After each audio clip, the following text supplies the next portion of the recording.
নমস্কার বন্ধুরা, মণিদীপার কিচেনে তোমাদের সকলকে স্বাগত জানাই। তো কেমন আছো তোমরা? আজকে শনিবার, তো একটা নিরামিষ রেসিপি নিয়ে তোমাদের সাথে চলে এলাম তোমাদের কাছে। তো দেখো, এখানে পটলগুলো আমি দুদিক থেকে ভালোভাবে চিড়ে নিয়েছি, তো আড়াআড়ি এবং লম্বালম্বিভাবে। তো চিড়ে নিয়ে ভালো করে ধুয়ে কড়াইতে তেল দিয়ে অল্প নুন দিয়ে ভালো করে একটু ভেজে নিয়েছি।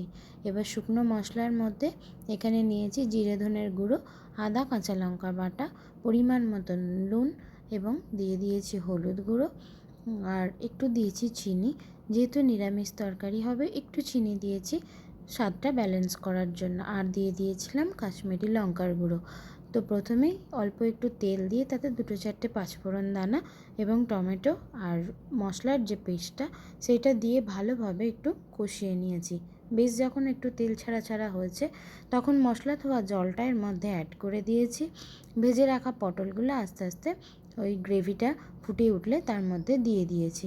তো ভালোভাবে পটলটা সেদ্ধ হয়ে গেছে, একটু চাপা দিয়ে রেখেছিলাম।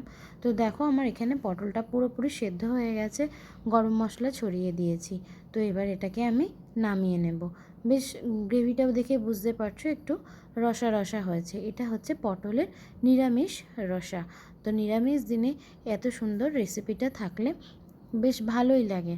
নিরামিষ অনেকেই পছন্দ করে না, কিন্তু পটলের এই নিরামিষ রেসিপিটা যদি পাতে থাকে তাহলে কিন্তু দুপুরের লাঞ্চটা বেশ ভালোই জমে যায়। তো কেমন লাগলো আমার এই ছোট্ট রেসিপিটা অবশ্যই জানিও কিন্তু। আর ভালো লাগলে একটা লাইক কমেন্ট করতে ভুলো না, আর ভালো লাগলে একটু শেয়ার করে দিও। Thank you.